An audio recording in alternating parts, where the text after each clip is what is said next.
निकाह और जनाजे में क्या फ़र्क होते हैं, इसके एक बहुत खूबसूरत मंजर कशी गई है। शुरू से आखिर तक ज़रूर सुनिएगा, बहुत मज़ा आएंगे आपको। शादी और जनाजे में क्या फ़र्क होता है?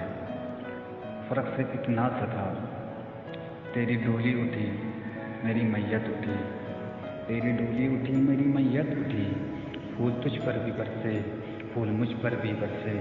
फ़र्क सिर्फ इतना सा था, फ़र्क सिर्फ इतना सा था, तू सच गई मुझे सजाया गया, तू सच गई मुझे सजाया गया, तू उठ के गई मुझे उठाया गया।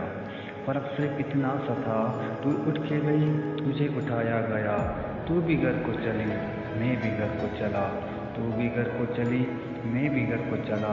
फ़र्क सिर्फ इतना सा था, महफिल वहाँ भी थी लोग यहाँ भी थे, महफिल वहाँ भी थी लोग यहाँ भी थे, उनको हंसना वहाँ इनको रोना यहाँ, इनको हंसना वहाँ इनको रोना यहाँ। काज़ी उधर भी था मौलवी इधर भी था, फ़र्क सिर्फ इतना सा था। दो बोल तेरे पड़े दो बोल मेरे पड़े, तेरा निकाह पड़ा मेरा जनाजा पड़ा। फ़र्क सिर्फ इतना सा था, फ़र्क सिर्फ इतना सा था, तुझे अपनाया गया मुझे दफनाया गया। फ़र्क सिर्फ इतना सा था, मौत की फिक्र न करता था, गुनाह को गुनाह न समझता था, दिल चाहता था कि पढ़ूं नमाज पर मस्जिद तक ये सुनना ले जाता था। वक्त दोस्ती में बर्बाद करता था, फिर एक दिन अचानक अंधेरा छा गया, आँख खुली तो खुद को कब्र में पाया।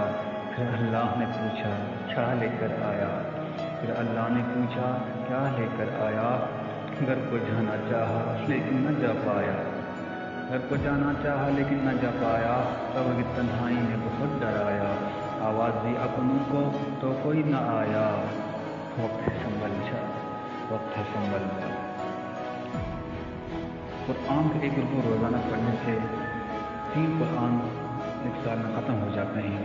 इस तरह से हम अपने मज़लूमीन को, अपने वालिदैन को और हम खुद को अल्लाह के एक आला मुकाम हम अपना बना सकते हैं और दुनिया आखिरत में हम कामयाबी हासिल कर सकते हैं।